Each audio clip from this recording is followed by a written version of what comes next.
નમસ્કાર મિત્રો, આજના આ વિડીયોમાં આપણે પ્રાર્થના સભા સંચાલન કેવી રીતે કરવું તે વિશે માહિતી મેળવશું। મિત્રો, આવું સંચાલન તમે ક્યારે આ પહેલાં જોયું જ નહીં હોય, એટલે વિડીયોને અંત સુધી જોજો અને આવા અન્ય વિડીયો મેળવવા માટે અમારી ચેનલને સબસ્ક્રાઈબ કરવાનું ન ભૂલતા। ચાલો આપણે જોઈએ પ્રાર્થના સભા સંચાલન।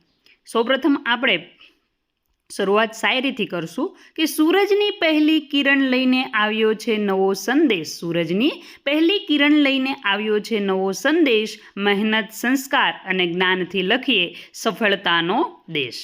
આ સુંદર ભાવના અને નવી આશા સાથે આજની પવિત્ર પ્રાર્થના સભાનો પ્રારંભ કરીએ। દિવસની શરૂઆત જો પ્રભુ સ્મરણથી થાય તો આખો દિવસ ઉર્જાવાન રહે છે।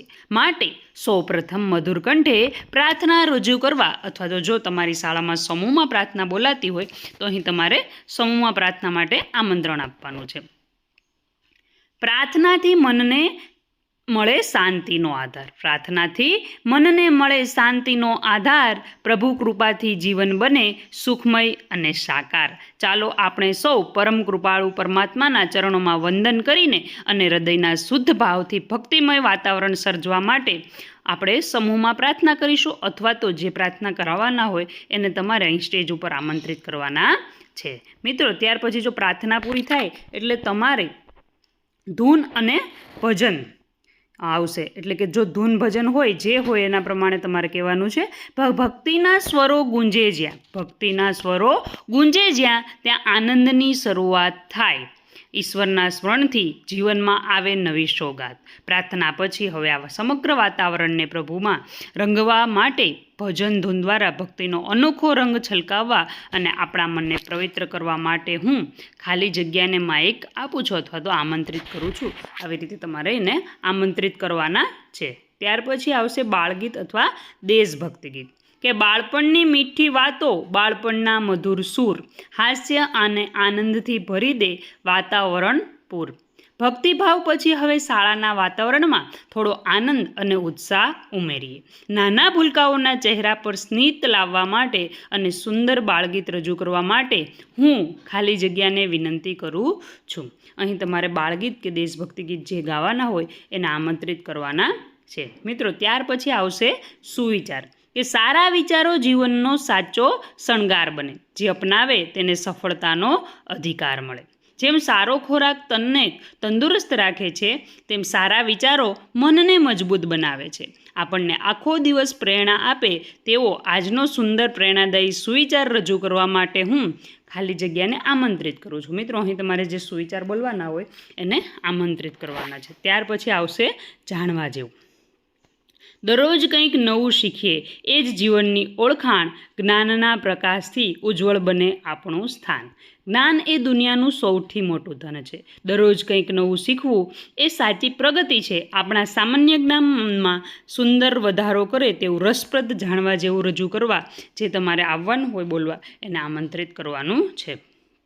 ત્યાર પછી પ્રશ્નોત્તરી આવશે કે પ્રશ્ન પૂછવામાં ક્યારેય ન રાખશો સંકોચ। જિજ્ઞાસા જ જ્ઞાનનો ખોલે છે સાચો દરવાજો રોજ। હવે સમય છે આપણા મગજને થોડી કસરત આપવાનો અને આપણી જિજ્ઞાસાને વધારવાનો। તો જ્ઞાનસભર અને ઉત્સાહવર્ધક પ્રશ્નોત્તરી માટે હું ખાલી જગ્યાને સ્ટેજ પર આમંત્રિત કરું છું। હવે મિત્રો, જવાબ આપવા તૈયાર થઈ જાઓ। જો આવી રીતે તમારે પ્રશ્નોત્તરી, ત્યાર પછી સમાચાર આવશે કે દેશ દુનિયાની વાતોથી રહીએ હંમેશા માહિતગાર। સમાચારથી વધે જ્ઞાન અને વિચારોનો વિસ્તાર। આપણે જે સમાજ અને દેશમાં રહીએ છીએ ત્યાં રોજ શું બની રહ્યું છે તેનાથી માહિતગાર રહેવું ખૂબ જરૂરી છે। તો દેશ, દુનિયા અને રમત જગતના આજના મુખ્ય સમાચાર વાંચવા માટે હું ખાલી જગ્યાને આમંત્રિત કરું છું। ત્યાર પછી મિત્રો આવશે આજનું ગુલાબ। જો શાળામાં તમારે સરસ મજાના તૈયાર થઈને આવતા હોય તો એને સન્માનિત કરવા માટે આજનું ગુલાબ માટે આ શાયરી તમારે બોલવાની છે।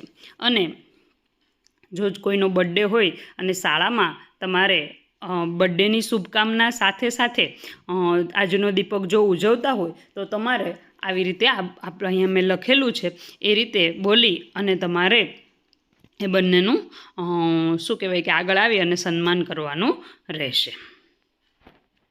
ત્યાર પછી પ્રતિજ્ઞાપત્ર આવશે. તો પ્રતિજ્ઞાપત્ર માટે દેશ અમારો પ્રાણ છે અને અમે એના સંતાન પ્રતિજ્ઞાથી બાંધીએ આખા ભારતનું સન્માન. જો પ્રતિજ્ઞાપત્ર તમે બોલતા હોય તો ત્યાર પછી તમારે પ્રતિજ્ઞાપત્ર છે એ લેવાનું છે. અને એના પછી આવશે રાષ્ટ્રગીત, કે જે ગીતમાં ગુંજે હિન્દુસ્તાન આખું, જે આપણી શાન છે, રાષ્ટ્રગીતના સન્માનમાં ઝૂકે આખું આસમાન છે. ત્યાર પછી તમારે એના માટે તમારી શાળામાં જે રીતે ઓર્ડર આપવામાં આવતો હોય એ રીતે તમારે ઓર્ડર આપવાનો રહેશે. અને છેલ્લે સમાપનમાં રાષ્ટ્રગીતને બધું પૂરું થઈ જાય ત્યાર પછી સમાપનમાં કે મંજિલ તેમને જ મળે છે જેમના સપનામાં જાન હોય, મંજિલ તેમને જ મળે છે જેમના સપનામાં જાન હોય, પાંખોથી કંઈ નથી થતું, હિંમતથી જ ઊંચી ઉડાન હોય, હિંમતથી જ ઊંચી ઉડાન હોય. પ્રાર્થના સભામાંથી મળેલી આ સુંદર ઉર્જા, જ્ઞાન અને સારા વિચારો સાથે આજની પ્રાર્થના સભાને આપણે અહીં પૂર્ણ જાહેર કરીએ છીએ. આશા છે કે આપનો આજનો દિવસ ખૂબ જ પ્રગતિશીલ અને આનંદમય રહે. શાંતિપૂર્વક સહકાર આપવા બદલ આપ સૌનો ખૂબ ખૂબ આભાર. જય હિન્દ, જય ભારત, જય જય ગરવી ગુજરાત. મિત્રો, જો આ વિડીયો તમને પસંદ આવ્યો હોય તો વિડીયોને લાઇક કરજો, તમારા અન્ય મિત્રો સુધી શેર કરજો. અને હા, ફરી મળીશું નવા જ વિડીયો સાથે. આભાર.